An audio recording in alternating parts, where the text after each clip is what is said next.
আজকের আলোচ্য বিষয়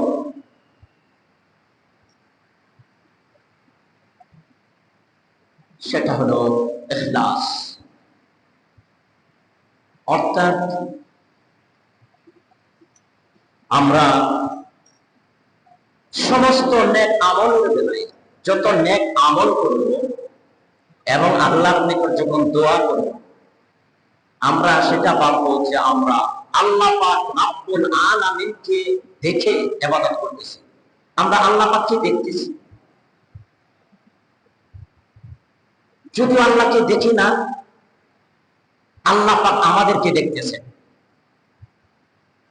এতটুকু মনোভাব নিয়ে আল্লাহ পাকের ইবাদত করতে হবে। একমাত্র আল্লাহর উদ্দেশ্যে, আল্লাহর সন্তুষ্টির জন্যই সমস্ত নেক আমল করতে হবে, তাহলে আল্লাহ পাক রব্বুল আলামিনের দরবারে গ্রহণযোগ্য হবে। কারণ ইখলাসবিহীন যে ইবাদত আল্লাহর জন্য হয় না, সেটা আল্লাহর দরবার আল্লাহর কাছ থেকে কোনো সওয়াব পাওয়া যায় না। সেই জন্য হাদিসে জিবরাইল কিতাবের বুখারী, মুসলিম, তিরমিজি সব কিতাবেই কিতাবুল ঈমান, ঈমানের ভিতরে সেই হাদিসটা আনা হয়েছে। মিশকাত শরীফের প্রথম খণ্ড কিতাবুল ঈমানের প্রথম হাদিস, আল্লাহর নবী হুজুর আকরাম সাল্লাল্লাহু আলাইহি ওয়াসাল্লাম বিগত 23 বছরে আল্লাহ পাকের পক্ষ থেকে জিবরাইলের মাধ্যমে গোটা 30 পারা কোরআন নবীর উপর নাযিল হয়েছে, আমাদের পূর্ণাঙ্গ জীবন ব্যবস্থা। তো নবুয়তের শেষ দিকে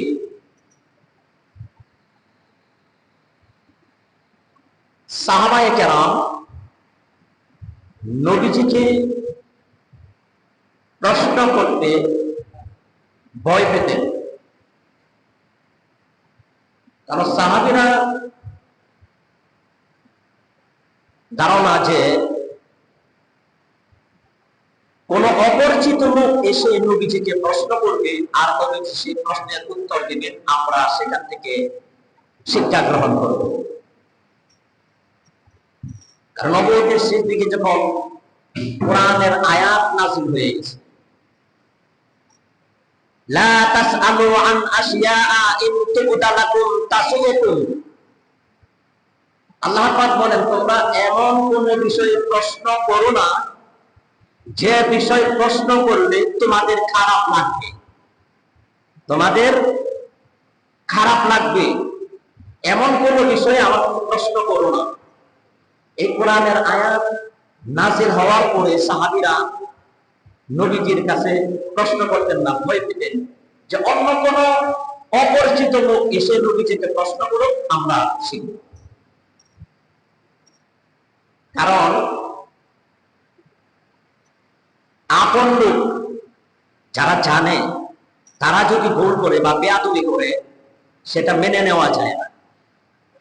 অপরিচিত লোক যদি কোনো বেয়াদবি করে প্রশ্ন করে, সেটা মেনে নেওয়া যায়, তাকে আমি চিনি না। আল্লাহ তাআলার ইচ্ছা হলো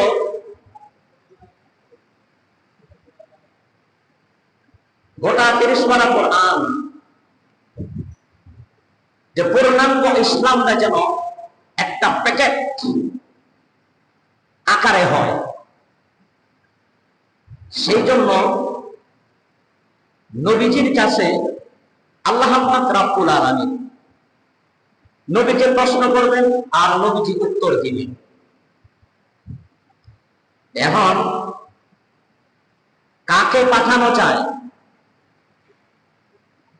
কোরআন শরীয়তের জ্ঞান যার ভিতরে আছে, প্রশ্ন উত্তরের মধ্যে ইসলামটা যেন একটা পুরাপুরি প্যাকেট হয়েছে। এখন কোরআন শরীয়তের জ্ঞান কার আছে? একমাত্র জিবরাইলের ছাড়া তার কেউ নাই। হযরত জিবরাইল আলাইহিস সালাম আল্লাহর সমস্ত নবীদের কাছে ওহী নিয়ে এসেছেন, আমাদের নবীর কাছে ওহী নিয়ে এসেছেন। তো বিষয়টা হলো, নবীজি যদি জিব্রাইলকে চিনতে পারেন, তাহলে প্রশ্ন উত্তরটা বিস্তারিত ভাবে হবে না, আকার ইঙ্গিতে হবে। আর আমি যদি জানি আমার উস্তাদ বা আমি যে বিষয়ে যাকে প্রশ্ন করব এই বিষয়টা তার জানা বা আমারও জানা, তাহলে এই প্রশ্নগুলা আকারাঙ্গিতে ইশারাতে বলবো, যাতে আমি যে প্রশ্ন করছি সেটা তো জানি। কিন্তু আল্লাহ তাআলার ইচ্ছা হলো যেমন এক ব্যক্তিকে এমন কাউকে পাঠাবেন যাতে নবীজি তাকে যাতে না চিনে, তাহলে প্রশ্ন এবং প্রশ্নের উত্তরটা বিস্তারিত হবে। আল্লাহ পাক রব্বুল আলামিন জিব্রাইলের মাধ্যমে গোটা 23 বছরের নাযিলকৃত আয়াত পূর্ণাঙ্গ ইসলামটা যেমন একটা প্যাকেট আকারে হয়, আর সাহাবীরা যেন সহজে বুঝতে পারেন, জিব্রাইল আলাইহিস সালামকে আল্লাহ পাক রব্বুল আলামিন নবীজির কাছে পাঠালেন। জিব্রাইল আলাইহিস সালাম আসলেন ভিন্ন রূপে, মানুষের রূপ ধারণ করে। জিব্রাইল আলাইহিস সালাম সবসময় জিব্রাইলের যে সূরত ফেরেশতার আকৃতি নিয়ে নবীজির সামনে সবসময় এইভাবে আসেন নাই। অনেক হাদিসে পাওয়া যায় নবীজির এক সাহাবী ছিলেন তাহিয়াতুল কলবি রাদিয়াল্লাহু তাআলা, খুব সুন্দর সাহাবী ছিলেন, তার সূরত ধরেও আসলেন। জিব্রাইল আলাইহিস সালাম নবীজির কাছে আসলেন। তো নবীজির কাছে হযরত ওমর রাদিয়াল্লাহু তাআলা আনহু আর অন্যান্য সাহাবীরা বসেন। হাদিসে জিব্রাইল হযরত ওমর ইবনে খাত্তাব রাদিয়াল্লাহু তাআলা আনহু থেকে বর্ণিত, যে উনি রিওয়ায়াত করেন যে আমরা নবীজির কাছে, আপনারা যেমন আমার সামনে এইভাবে বসে আছেন, সাহাবীরা নবীজির সামনে এইভাবে সকলে উপস্থিত। অপরিচিত ভাবে একটা লোক আসলো, লা ইউরা আলাইহি সফর,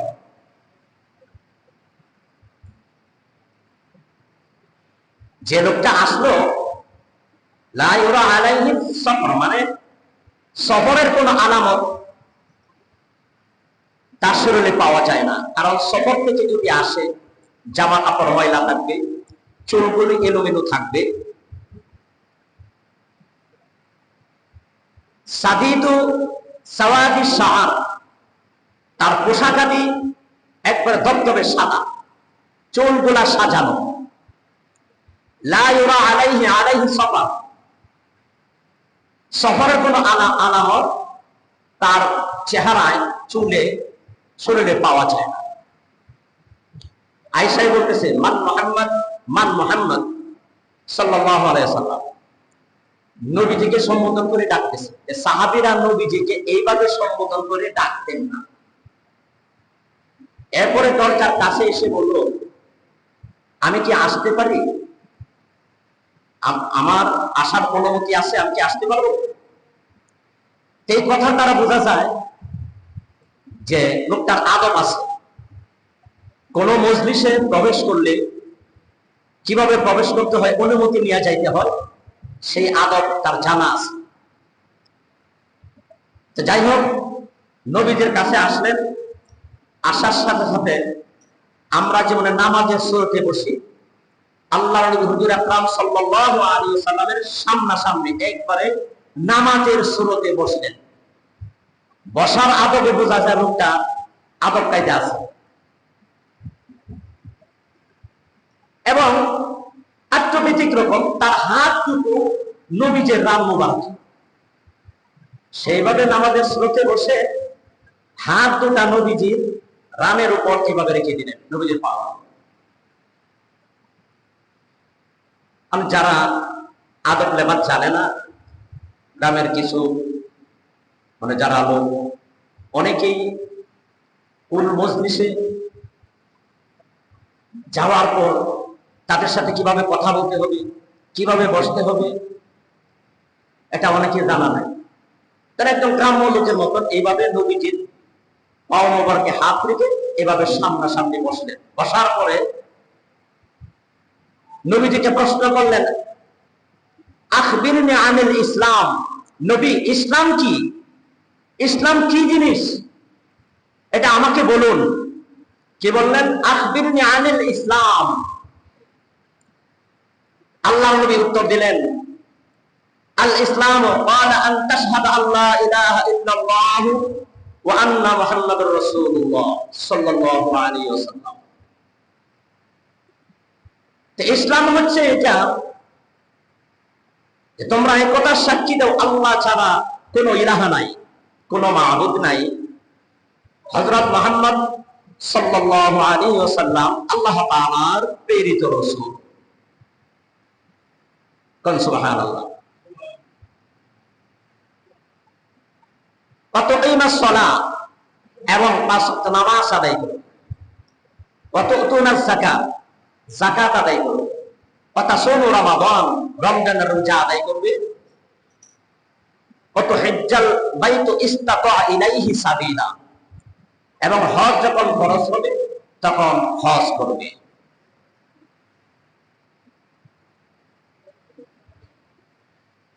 তখন সেই লোকটি বললেন, সাদ্দাক্তা, আপনি সত্যই বলিয়াছেন।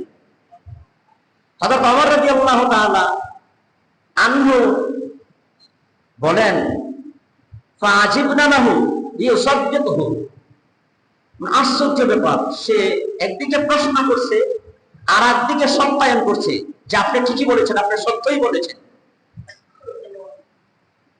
দ্বিতীয় নম্বর প্রশ্ন করলেন, আখবিরনি আনিল ঈমান, নবী ঈমান কি জিনিস সেটা আমাকে বলুন। আল্লাহর নবী বলেন, ক্বালা আন তুমিনা বিল্লাহি ওয়া মালাইকাতিহি ওয়া কুতুবিহি ওয়া রুসুলিহি ওয়াল ইয়াউমিল আখির ওয়া তুমিনা বিল কদরি ওয়াল খাইরিহি ওয়া শাররিহি মিনাল্লাহি তাআলা। যে ঈমান হচ্ছে তুমি আল্লাহর উপর ঈমান আনবে, আল্লাহর ফেরেশতাগণের উপর ঈমান আনবে, আল্লাহর কিতাবের উপর ঈমান আনবে, এবং সমস্ত রাসূলগণের উপর ঈমান আনবে, এবং কোরআনের উপর ঈমান আনবে। আতুমিনা বিল্লাহি ওয়াল কদরি খাইরিহি ওয়া শাররিহি মিনাল্লাহি তাআলা, এবং ভালো এবং মন্দ আল্লাহ পাক রব্বুল আলামিনের পক্ষ থেকে হয়। কার পক্ষ থেকে? ভালো এবং মন্দ কার পক্ষ থেকে? আল্লাহ সুবহানাহু ওয়া তাআলার পক্ষ থেকে। তখন সেই লোকটা বলেন, সাদ্দাক্তা, আপনি সত্যই বলিয়াছেন। হযরত ওমর রাদিয়াল্লাহু তাআলা আনহু বলেন, যে লোকটা একদিকে নবীকে প্রশ্ন করছে আর একদিকে সত্যায়ন করছে, মানে ব্যাপারটা বুঝতে পারতেছেন না। এরপর ৩ নম্বর প্রশ্ন করলেন, আখবিরনি আনিল ইহসান, ইহসান কি জিনিস নবী আপনি বলুন, ইহসান কি? প্রথম প্রশ্ন কি করলেন? ইসলাম কি জিনিস? আল্লাহ রাসূল ব্যাখ্যা দিলেন। এর দ্বিতীয় প্রশ্ন কি করলেন? আপনারাও মনে রাখবেন, শুধু এক কান দিয়ে শুনলাম আর এক কান দিয়ে বের করে দিলাম, ওয়াজ মেমোরিতে রাখতে হবে, অন্তরে সেটা বসাইতে হবে। তার কথাটি তো আমার না, আমার বাপের বানোয়াট না, আল্লাহ পাকের পক্ষ থেকে জিব্রাইলের মাধ্যমে নবীজির পবিত্র জবান মোবারক দ্বারা যে কথাগুলি বলেছে, সহিহ হাদিস। যে ৩ নম্বর প্রশ্ন করলেন, আখবিরনি আনিল ইহসান, নবীজি ইহসান কি জিনিস? এটাই হলো মূল আমার আলোচ্য বিষয়। এটা বলার জন্য, ব্যাখ্যা দেওয়ার জন্য পুরো হাদিসটা টেনে আমরা। আখবিরনি আনিল ইহসান, ইহসান কি জিনিস? আল্লাহর নবী হুজুর আকরাম সাল্লাল্লাহু আলাইহি সাল্লাম বলেন, ক্বালা আন তা'বুদাল্লাহ ফাআন্নাকা তারাহু, ক্বালা আন তা'বুদাল্লাহ কাআন্নাকা তারাহু। তুমি আল্লাহ পাকের ইবাদত এমন ভাবে করবে তুমি যেন আল্লাহ পাককে দেখতেছো। ফাইল্লাম তাকুন তারাহু, যদিও তুমি আল্লাহ পাককে দেখো না, ফাইন্নাহু ইয়ারাকা, সেটা মনে মনে ধারণা করে যে আল্লাহ পাক তোমাকে দেখতেছেন। আখবিরনি আনিল ইহসান, ইহসান কি জিনিস? ক্বালা আন তা'বুদাল্লাহ কাআন্নাকা তারাহু, মানে তুমি এমন ভাবে আল্লাহর ইবাদত করো যেন আল্লাহ পাককে তুমি দেখতেছো। ফাইল্লাম তাকুন তারাহু, যদি তুমি আল্লাহ পাককে দেখো না, ফাইন্নাহু ইয়ারাকা, আল্লাহ সুবহানাহু ওয়া তাআলা তোমাকে দেখতেছেন। অতটুক মনোভাব মাথায় নিয়ে তুমি অতটুক ধারণা করে যে আল্লাহ পাক আমাকে দেখতেছেন, স্বয়ং আল্লাহ দেখতেছেন, শুনতেছেন, অতটুক মনে ভিতর আশা পোষণ নিয়ে তুমি আল্লাহ পাকের ইবাদত করবে। এবার আরো অনেক কথা বললেন। আখবিরনি আনিস সাআতি, কিয়ামত সম্পর্কে বলুন, কিয়ামত কখন হবে, কবে হবে? আল্লাহ রাসূল সুন্দর উত্তর দিলেন, ক্বালা মাল মাসউলু আনহা আলিমাল্লাহু,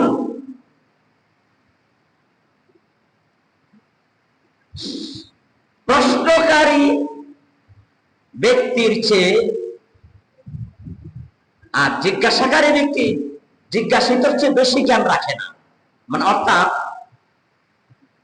যে প্রশ্ন করে আর যে প্রশ্নের উত্তর দিতেছে, মানে দুজনের সমান। অর্থাৎ তুমি যে বিষয়ে আমাকে জিজ্ঞাসা করতেছো, প্রশ্ন করতেছো, আমি উত্তর দিতেছি, এই বিষয়ে তোমারও জ্ঞান নাই, আমারও জ্ঞান নাই। অর্থাৎ কিয়ামত কখন হবে এটা আল্লাহ ছাড়া আর কেউ জানে না। এখান থেকে আমরা নিশ্চিত পরিষ্কার হয়ে গেলাম যে নবীরাও গায়েব জানেন না, জিবরাইলও গায়েব জানেন না। গায়েবের খবর কে জানেন? আল্লাহ সুবহানাহু ওয়া তাআলা। তো নবীরা যে গায়েব জানেন না, আবার আমাদের দেশে একদম ভ্রান্ত আকীদা, তারা এই কথাটি কিছু কিছু হাদিসের অপব্যাখ্যা করে তারা, যে আল্লাহ রাসূলের কবর পাল্টে চাইতেছেন, দেখেন দুই কবরে আযাব হয়েছে, দুটি কবরে আযাব হইতেছে। আল্লাহ রাসূল বলে যে দুটি কবরে আযাব হচ্ছে, সাহাবীরা বলে তোমরা জানো কেন আযাব হচ্ছে?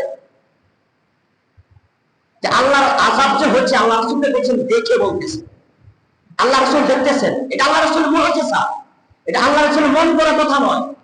আল্লাহ পাক রব্বুল আলামিন যা বলতে বলেছেন তাই বলেছেন। নবীজির মন মস্তিষ্ক প্রশস্ত জ্ঞান দ্বারা কোনো কথা বলেন নাই। আল্লাহ তাআলা সূরা আন-নাজমের মধ্যে সেটা জানাই দিয়েছেন, মা ইয়ানতিকু আনিল হাওয়া ইন হুয়া ইল্লা ওয়াহয়ুন ইউহা। আমার নবী নফসকে অনুসরণ করে, প্রবৃত্তিকে অনুসরণ করে কোনো কথা বলেন নাই। আমি আল্লাহ পাক যা বলতে বলেছি তিনি তাই বলেছেন। মন গড়া কথা আল্লাহ রাসূল বলেন নাই। এবং অন্য আয়াতে আল্লাহ পাক আরো জানিয়ে দিলেন, নবীজিকে আরো হুঁশিয়ার করে দিলেন, ওয়ালাউ তাকাওয়ালা আলাইনা বা'দাল আকাবিল লাআখাযনাহু মিনহু বিল ইয়াকিন। হে নবী,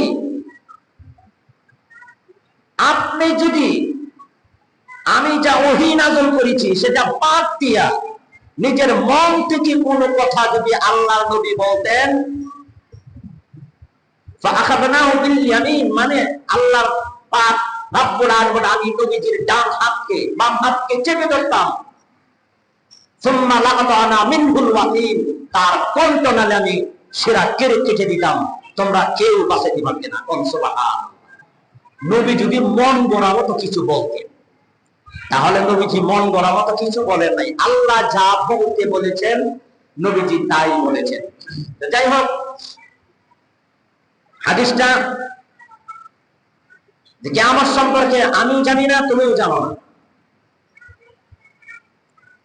এরপরে প্রশ্ন করলেন, আখবিরনি আনিল আমারাতিহা, তাহলে কিয়ামতের আলামত সম্পর্কে কিছু বলুন। কিয়ামতের আলামত সম্পর্কে কিছু বলুন। কিয়ামত যে হবে আলামত আছে না? আল্লাহ রাসূল বলেন ফাকালা আনতালিদাল আমাদু রাব্বাতাহা, কিয়ামতের লক্ষণ হচ্ছে, একটি লক্ষণ হচ্ছে ফাকালা, আল্লাহ পাক রব্বুল আলামিন বললেন একজন মহিলা তার মালিককে জন্ম দিবে। একজন মহিলা তার মালিককে জন্ম দিবে, অর্থাৎ এমন এক যুগ আসবে দাস দাসীর সাথে মানুষ যেরকম আচরণ করে ব্যবহার করে, মা বাবার সাথে ঠিক, মার সাথে ঠিক কিরকম ব্যবহার করবে, এটাই বলতেছেন ফাকালা আনতালিদাল আমাদু রাব্বাতাহা, একজন মহিলা তার মালিককে জন্ম দিবে। এরপরে বলেছেন আল হুফাত আল হুরাত আনআলা রিআসাই,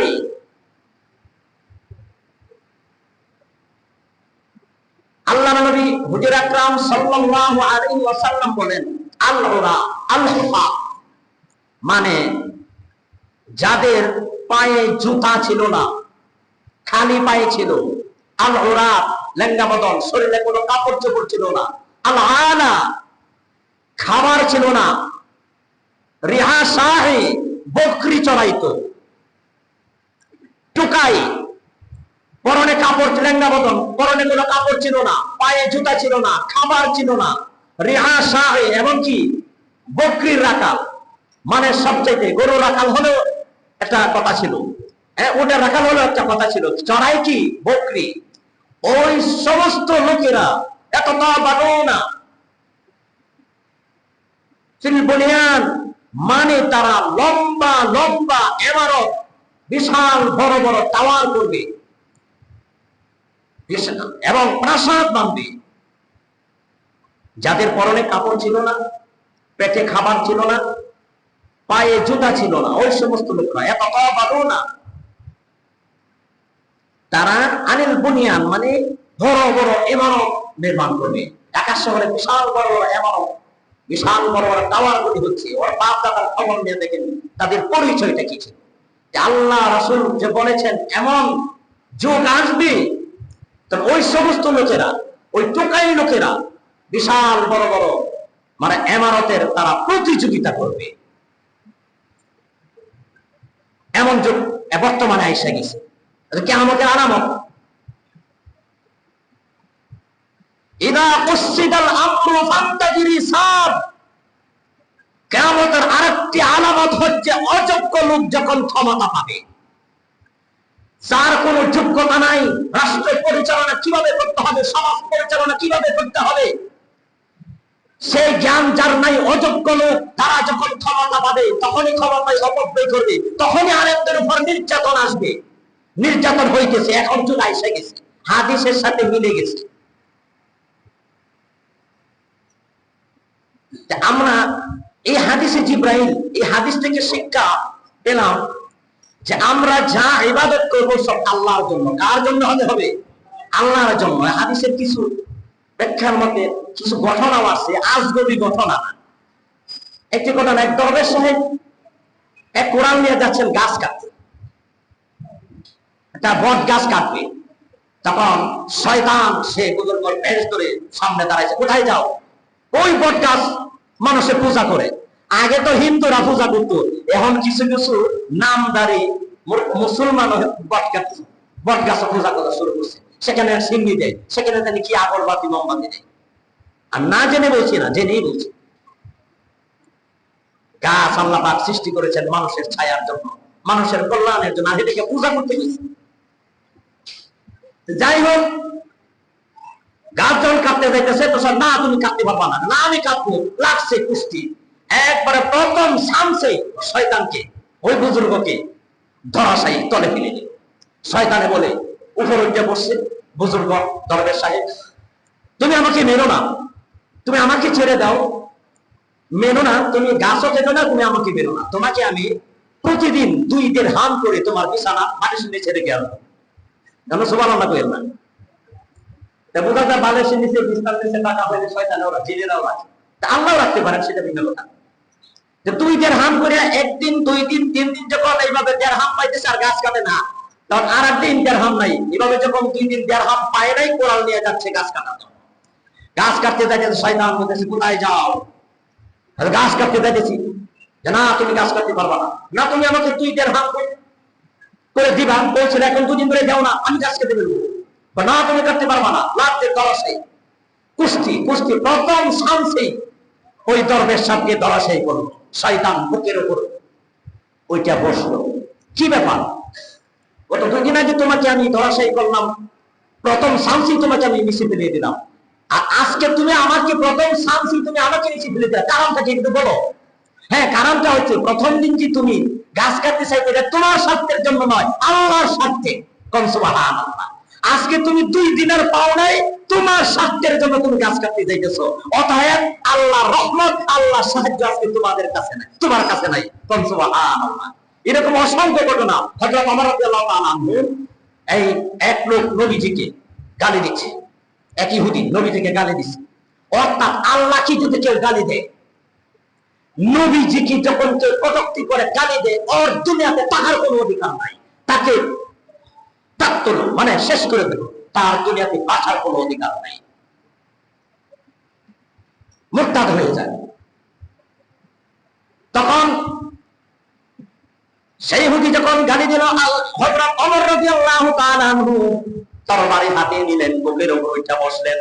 বসার পরে সেই লোকটা রাগান্বিত ভাবে হযরত ওমরের দিকে কি তাকাইলো। তাকানোর সাথে সাথে হযরত ওমর রাদিয়াল্লাহু তাআলা তাকে মারলেন না, নেমে পড়লেন। কি ব্যাপার? তুমি আমাকে মারবা, আমার বুকের উপরে চড়ে বসেছো, যে তুমি হঠাৎ করে আমার চোখের দিকে তাকাইয়া, তোমার তো রক্ত আরো গরম হওয়ার কথা, কারণ রাগান্বিত ভাবে তোমার দিকে আমি তাকাইছি। তুমি তো আমাকে তাড়াতাড়ি শেষ করে দেওয়া উচিত ছিল, তুমি আমাকে না মেরে তুমি আমাকে বাঁচাই দিলা। কারণটা কি? যে দেখো, প্রথম যখন উঠছি আমি আল্লাহর জন্য তোমাকে হত্যা করব, কারণ এখন যখন তোমার উপরে উঠে বসলাম, তুমি আমার দিকে বট মেজাজে তাকাইছো, সেই জন্য আমার রাগ আরো বেশি হয়ে গেছে। এখন যদি তোমাকে আমি হত্যা করি, আমার রাগ কি দমন করার জন্য তোমাকে হত্যা করব, সেটা আমার জন্য, সেটা আল্লাহর জন্য হবে না। অর্থাৎ আল্লাহর জন্য যে কাজ না হয় সেটা কোনো সওয়াব হয় না। তাই আমরা এই হাদিস জিবরাইল, এই হাদিস থেকে শিক্ষা আমরা গ্রহণ করতে পারি, যা কিছু করবো আল্লাহর জন্য। আর যে কাজ, যে নামাজ, যে রোজা, যে হজ, যে যাকাত, যে দান খায়ের মানে আল্লাহর জন্য হয় না, সেটা আল্লাহর দরবারে কবুল হয় না। আর অসংখ্য হাদিস আজকে আমার আর সময় নাই।